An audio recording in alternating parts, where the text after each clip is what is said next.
السلام البنات، كي دايرين؟ لاباس عليكم؟ كنتمنى تكونوا كاملين بخير وعلى خير، ونلقاكم الفيديو ديالي في احسن الاحوال ان شاء الله. كما كتلاحظوا في هذا الفيديو وصفه جديده، غادي نشارك معكم سيجار مالحين بدون قلي، كيجيو رائعين بواحد الحشوه اللي كتجي رائعه بحال السمك وبدون سمك، غير بالدجاج فقط. ساهلين في التحضير، ما كياخذوش وقت اللي هو طويل. غادي نفعكم بزاف الشهر الفضيل، الله يدخلوا لنا بالصحه والسلامه. وقبل ما نبداو الفيديو، ما تبخلوش عليا من الدعم ديالكم، اللايك ديالكم وتعليقاتكم زوينه كتحفزني. واللي مازال ما مشترك في القناه كنتمنى منها تشترك بالضغط على الزر الاحمر اشتراك ابوني او سبسكرايب، ما تفعيل زر الجرس لحدا باش توصلوا بكل ما جديد للقناه، وبارطاجيو الفيديو ديالي مع الاهل والاصدقاء باش تنفعوا. وندوز مباشره للوصفه مع طريقه التحضير وفرجه ممتعه.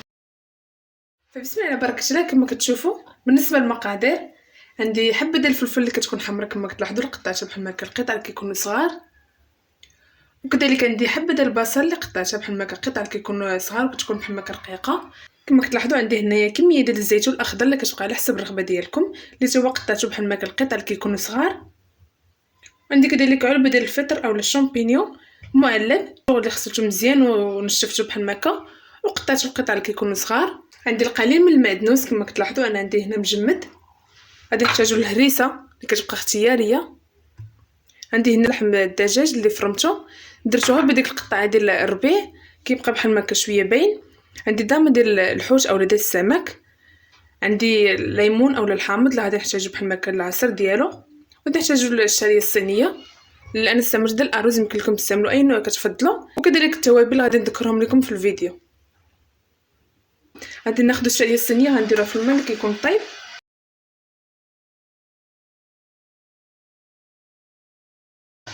كما كتلاحظوا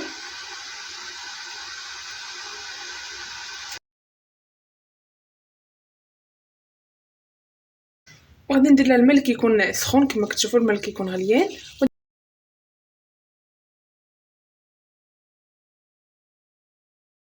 صافي. انا درت لها الماء سخون كما كتلاحظوا، غادي نخليها حتى كترطب، عاد غادي نصفيها ونقطعها.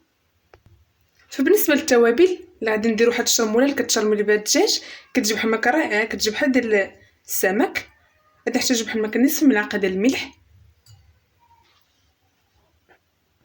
غادي نحتاجو كذلك ملعقه صغيره ممتلئه ديال السكنجبير او الزنجبيل.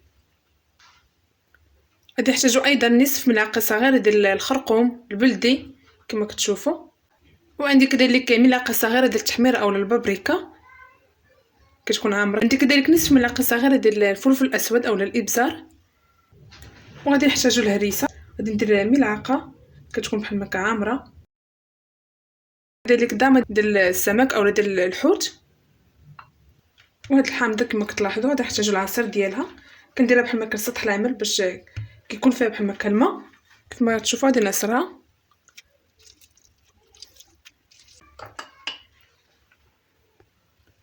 كما كتلاحظوا غادي ندير القليل ديال الزيت.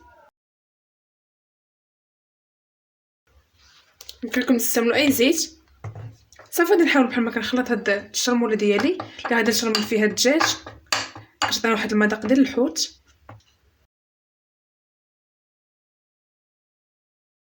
كيف ما كتشوفوا انا استعملت نصف حامضه، ما استعملتش هذه كامله حيت هذه كبيره.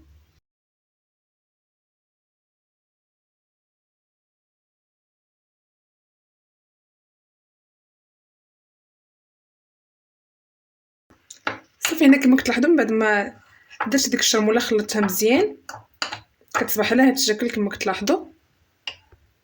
كما كتشوفوا انا غادي نجيب واحد الطوسيله بحال هكا، غادي نفرغ فيها هاد الدجاج. غادي ندير لها بحال هكا واحد 2 معالق ديال الشرموله. غادي نخليها بحال هكا على جنب حتى نديرها في الاخير.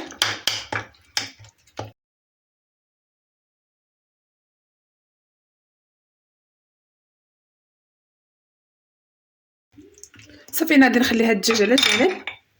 كما كتلاحظوا غادي نخليها على جنب.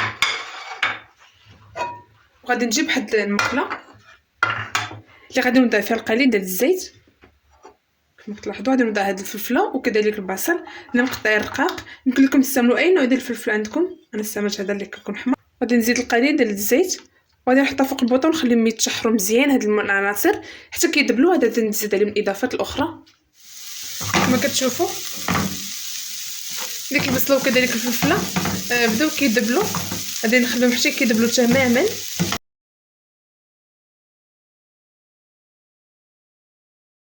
كما كتشوفوا ديك البصله وكذلك الفلفله كيصبحوا على هذا الشكل كيذوب لكم كما كتلاحظوا. في هذه المرحله غادي نزيد الزيت واللي كنت مقطعه من قبل وكذلك الفطر والقليل ديال المعدنوس اللي مقطع.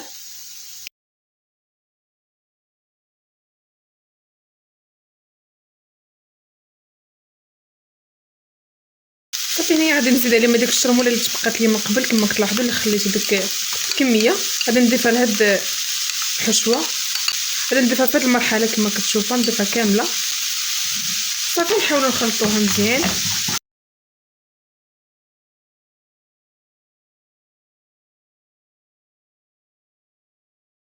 كما كتشوفوا ملي كتوصل هاد العناصر على هاد المرحله كما كتلاحظوا كتدخل الطياب كيطيبوا لينا بحال هكا. غادي نضيف دابا الدجاج، غادي نديرها بحال هكا على الجانب وغادي نضيف هذاك الدجاج اللي كان شرملنا من قبل.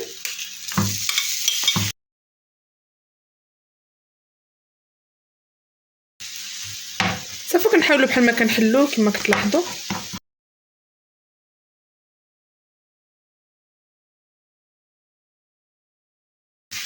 صافي دابا غادي نخلطهم مزيان ونخليهم يتشحروا.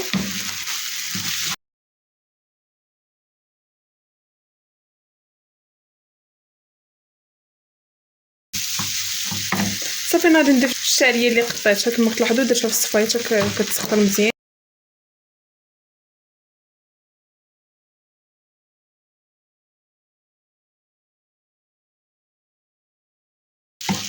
صافي غادي نخلي بحال هكا هاد الشعريه حتى كتشرب هذوك التوابل مزيان. هذا كنطفي النار.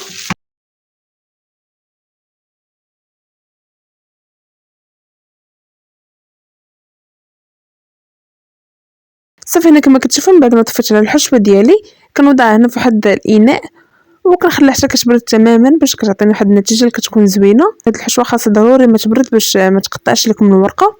غادي نجيب الورقه اللي كنت فايت اللي حضرتها معكم ركينا في القناه، نخلي لكم الرابط ديالها اسفل هذا الفيديو. الورقه ديال البخار كتجي واحد الورقه اللي كتجي مقرمشه وكتجي رائعه. غادي ندير بها بحال هكا لينين كما كتشوفوا. كندير الحشوه كندير بحال هكا في الطرف وكنسد بهذه الطريقه كما كتشوفوا. كندير الجوانب نديرو من الحشوه عاد كنبقى نلوي فيها باش الحشوه كما كتخرج لينا. وفي هذه المرحله راني مشعله الفران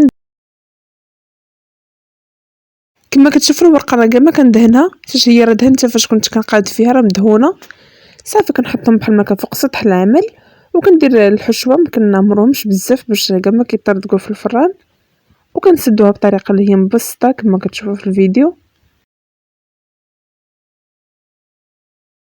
صافي هنا كما كتلاحظوا من بعد ما سديت بحال هكا هاد الوحدات داولي كاملين ودرتهم في واحد الطاوه ودرت ليها بابي كويسون. غادي ندير لهم بديك الزيت اللي كانت بحال هكا شاطت ليا كندهن لهم الوجه ديالهم وكذلك كندير لهم واحد الكيغدون بحال هكا كندير لهم واحد التقيبات باش ما يتفرقعوش في الفران. كندخلهم الفران اللي كيكون سخون حتى كيطيبوا كيصبحوا على هذا الشكل كما كتشوفوا كيتحمروا لينا وكيجيو مقرمشين. بالنسبه للقرمشه ديالهم خاص ضروري الفران يكون شويه مجهد باش كيطيبوا لينا بحال هكا مزيان وكيتقرمشوا في نفس الوقت. كما كتشوفوا كيفاش كيجيو الشكل ديالهم كيجي رائع. كذلك ديك الزيت كتعطيهم واحد اللون اللي كيكون زوين وكذلك المذاق كيجيو بحال هكا رائعين في المذاق. وكما لاحظتوا معايا كان هذا هو الفيديو ديال اليوم او الوصفه ديال اليوم. حضرت معكم قرينطاط اولا السيجار بالدجاج اللي كيجي المذاق ديالهم بحال ديال الحوت كيجيو رائعين. انا متاكده الا جربتوهم غادي يعجبوكم. كيجيو مقرمشين كما غادي تسمعوا معايا القرمشه ديالهم.